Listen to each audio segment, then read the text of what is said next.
Stock market at all-time low, or big hedge fund manager sells out of all his positions. These are some of the titles that you're seeing in the news these days, and it's creating a lot of fear and panic in the markets. Now, you're probably wondering, why are all these news articles written?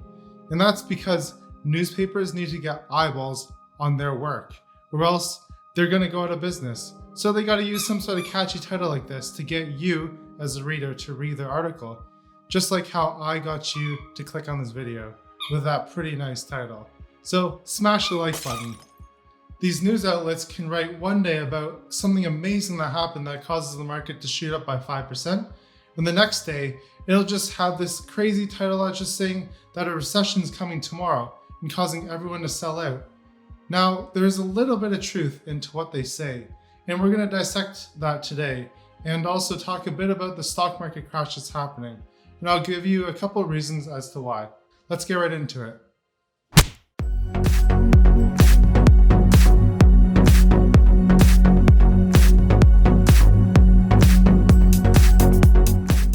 Welcome back to The Fire Grind. On this channel we talk about anything and everything that has to do with personal finance, especially how you and I can become financially independent so that we can retire early. Today we'll be discussing three main things. The first being a market correction versus a recession and what stage we're currently in. The second thing is how we got to this stage. And the last thing we're going to be talking about is why you and I should be looking for high quality companies currently to be buying in the stock market. Also, if you're scared about the stock market crash and losing all your money, you can do a quick Google search on the titles of articles saying stock market hits all-time high versus stock market hits all-time lows. And just a hint, you'll actually never find any article writing that the stock market has hit all-time lows. We as an economy have progressed and have actually never come back down to the 1817 level of the NYSE when it first opened. If you're scared about losing all your money, don't be, because eventually the economy will recover. Let's dive right into it.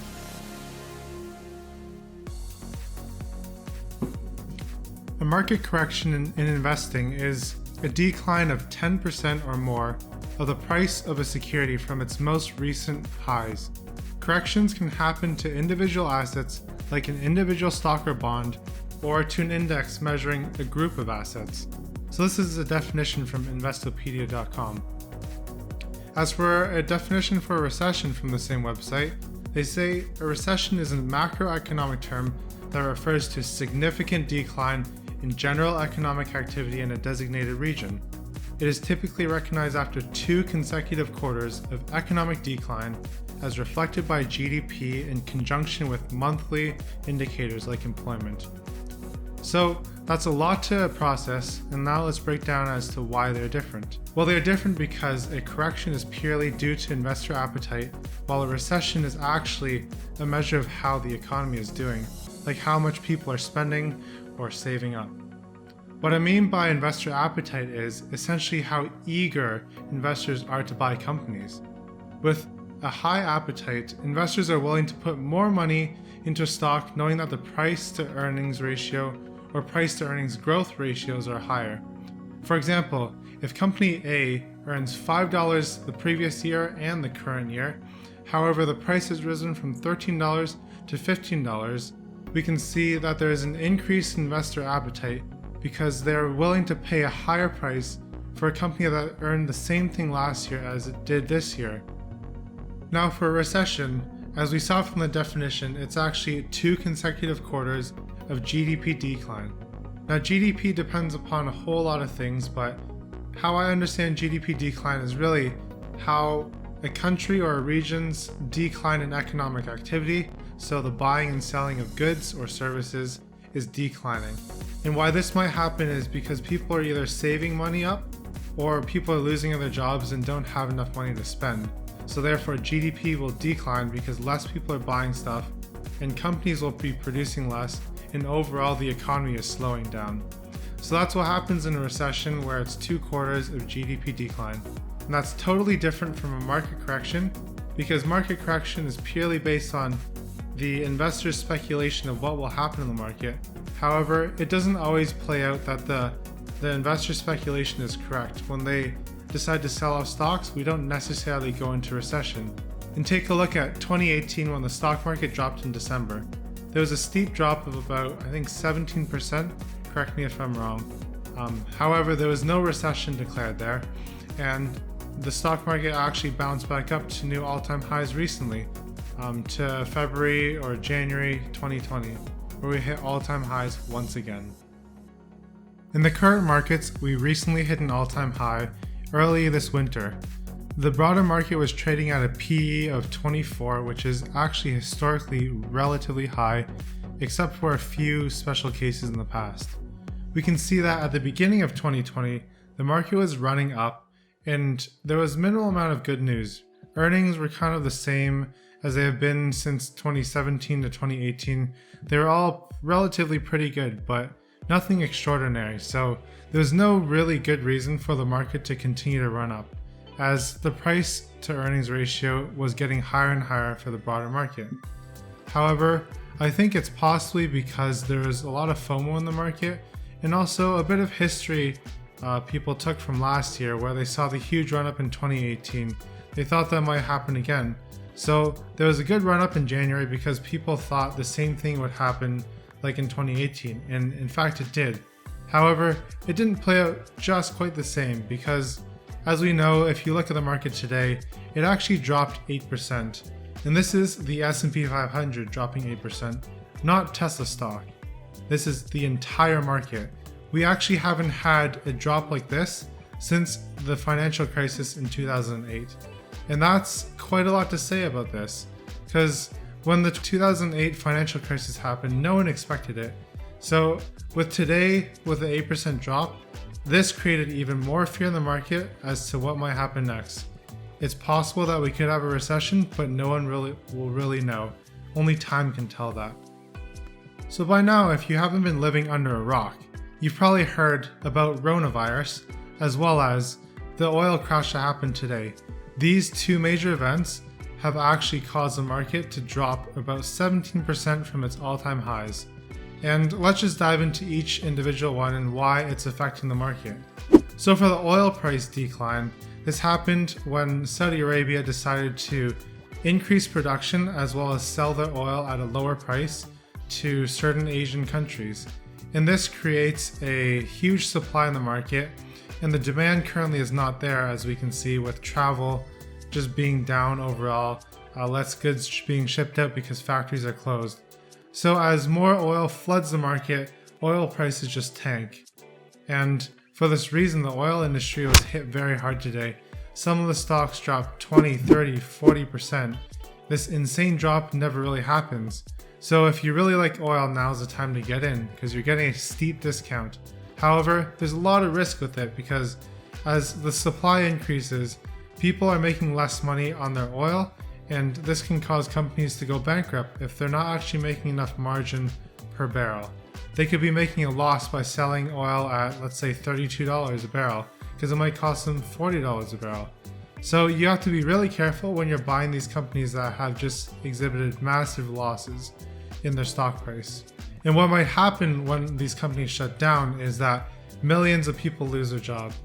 I believe I read a stat that 800,000 people work in oil in the United States, and oil is a relatively small industry in the States, and it's only started to boom recently because of the ability to mine shale, and it's become cost effective to do so. However, if you look at other oil producing companies around the world, they actually employ hundreds and millions of people.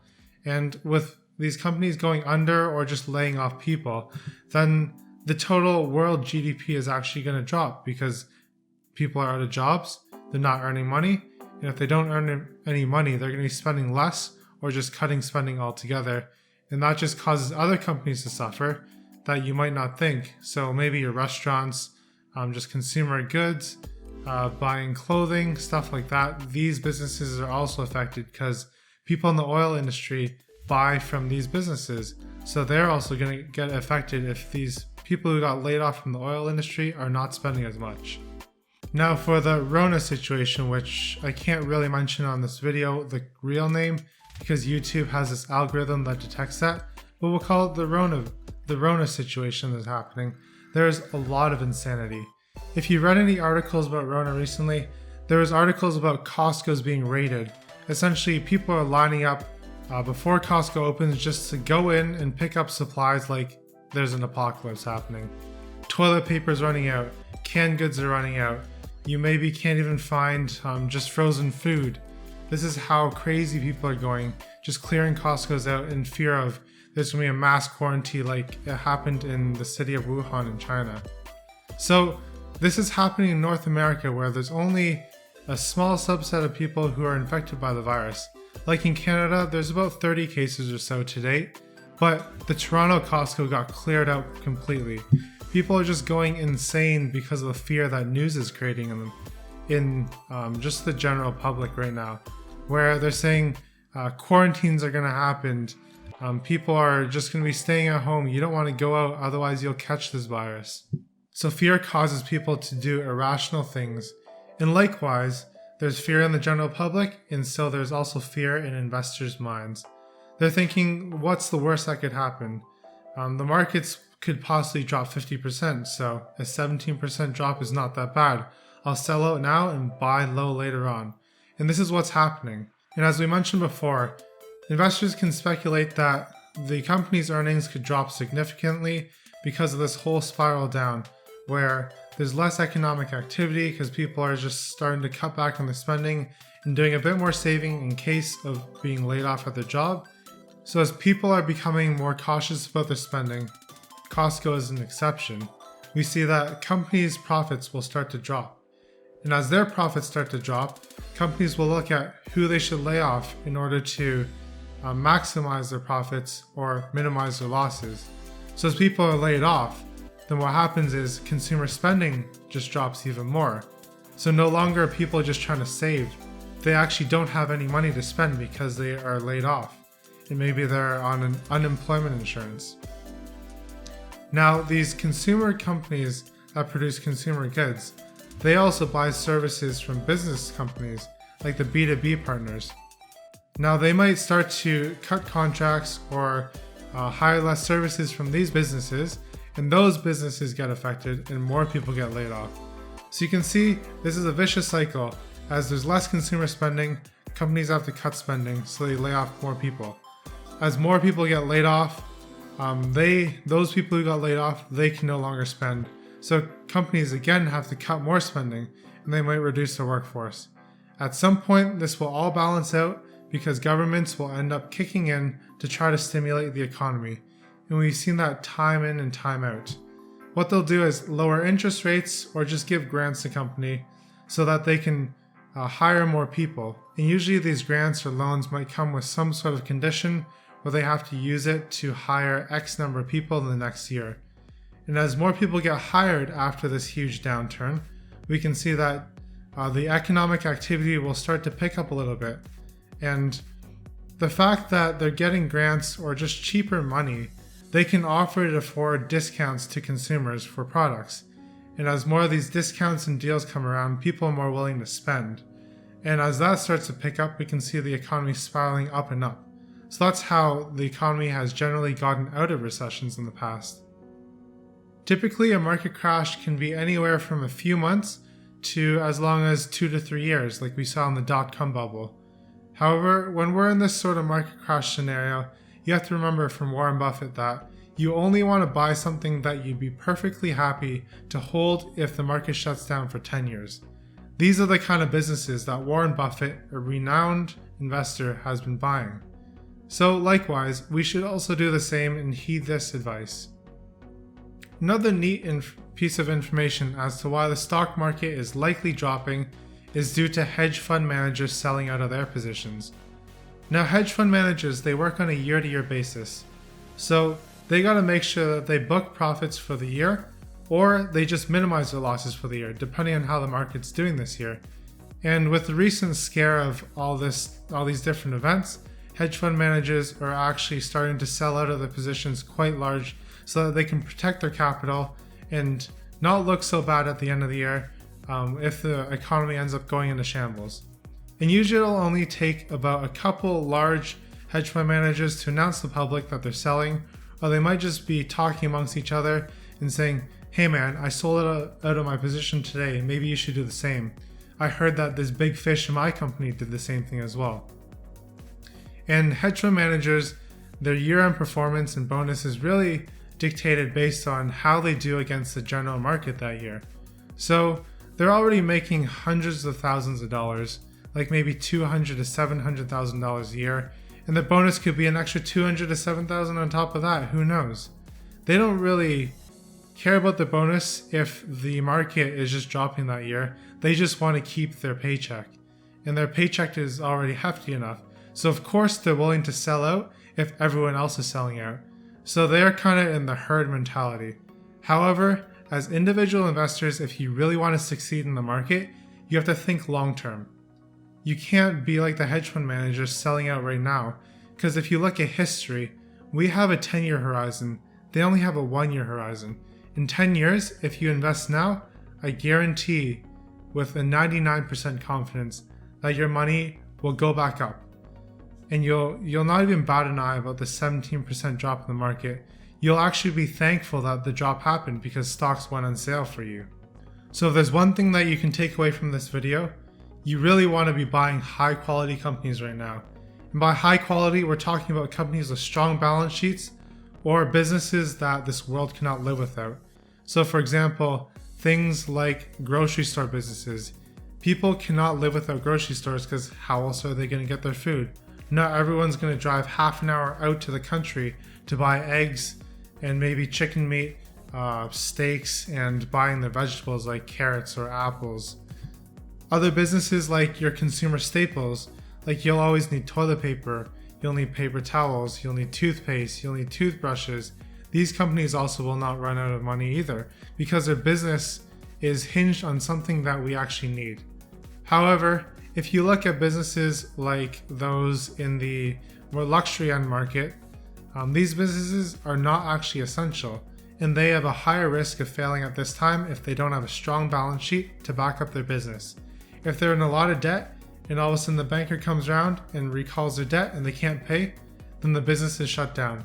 So when you're looking at high quality companies, or looking for these companies actually, you really want to look at what kind of business they are and how well are they positioned to take on the stock market crash that may be happening. If you've made it this far into the video, thanks for sticking around and I hope you've enjoyed the content. Smash the like button as always, leave a comment down below of any questions or comments that you have on this content, any suggestions that you have for future videos, or just things that you want me to improve upon. I'd be welcoming any sort of feedback on my content, as well as click the subscribe button so that you can hear more from me in future videos. Keep up the grind and have a great day.